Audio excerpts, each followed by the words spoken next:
Salam əziz abituriyentlər. 9-cu sinifin son zonası bu günləri çıxdı.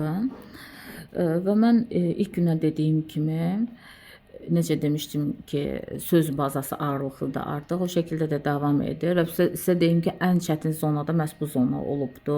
Uşaq hamısını düz yazıbdı, şükür Allaha. Oxuyub tərcümə edə bilirsənsə, müəyyən dərəcədə biraz da məntiq varsa, dərhal tapacaqsan bunları əlbəttə ki. Və yenə də deyirəm, oxuyub tərcümə eləməkdən çox asılıdır. Readingimiz də o şəkildədir. Əgər söz bazan yetirsəm, yəni əgər biraz da məntiqin varsa, rahatlıqla cavabları tapa biləcəksən. Bəli. Qrammerə gələndə isə üç zonanın içərisində də əqrimenti olubdu. Bəli. Zamanlar üç zonanın içində də olubdu. Bu zona daha çətin olubdu zaman baxımından.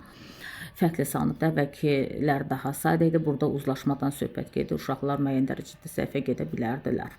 Sadə sualda sözün düzü. Əvvəlki iki zonada modal feil yox idi. Bu zonaya modal feil salınıbdı.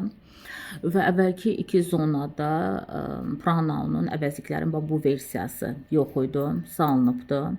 Indefinite pronounslardır bunlar, qeyri-müəyyən əvəzliklər bura salınıbdı. Biraz daha çətin versiya sözün düzü əvvəlkilər çox sadə idi. İkinci zonaya əvəzlik düşmüşdü, birinci zonaya ümumiyyətlə əvəzlik düşməmişdi. Negative meaning istəyir bizdən. Yenə söz bazası ağırlıqlıdır və yenə də söz bazası ağırlıqlıdır. Və gedirik was decorated. Sırf tərcümə ilə əlaqəli tərcümə edə bilirsənsə, rahatlıqla bunu verə biləcəksən. Söz önü də bütün zonalara düşmüşdü. Article birinci zonaya düşmüşdü, ikiyə düşməmişdi və bu da üçüncü zonadır.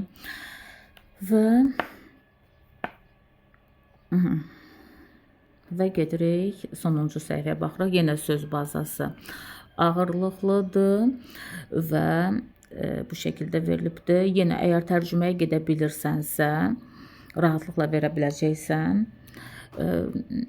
Düz nöqtədən sonra isim gəlibdir. Biz bilirik ki, votdan xudan sonra isim gələ bilər və təbii ki, ikinci hissə də o şəkildədir. Yəni tərcüməyə getsən, bax, istənilən baxımdan, hər baxımdan tərcüməyə getsən, rahatlıqla tapa biləcəksən.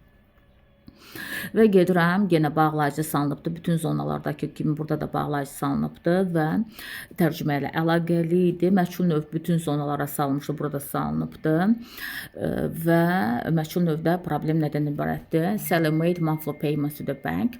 Bütün keçən ildə, ondan əvvəlki ildə hələ ki ikili testlər salınmayıbdı məchul növü tap versiyasında. Nəsə, yəni yenilik eləmək istəyiblər. Düşünüblər ki, 9-cu sinif bu zonalı uşaqlar çox belə ekstra, super, super savadlı olaraqdan yəqin hesab ediblər. Götürüblər belə bir şey salıblar. Amma təəssüf ki, düz salmayıblar. Məsələ burasındadır. Deyir ki, Sally aylıq ödənişlərini banka edir və aylıq ödənişlər banka olunur. İkini götürürəm. The bank was made monthly payments. Belə bir cümlənin ingilis dilində qurulması versiyası isə tamamilə yanlışdır. Düzdürmü? Aylıq ödənişlər banka olunur. Düzdürmü? Vəssalam. Biz bunu götürüb Azərbaycan dilində çevirsək, deyirik ki, banka aylıq ödənişlər olunur. Bu necə Azərbaycan dilində qeyri-təbii səslənirsə və qrammer baxımından qüsurlu cümlədirsə, ingilis dilində də o şəkildədir. Siz burada canlı verməliydiniz. Əzizlərim ki, doğru cümlə olsun, amma verməmişsiniz.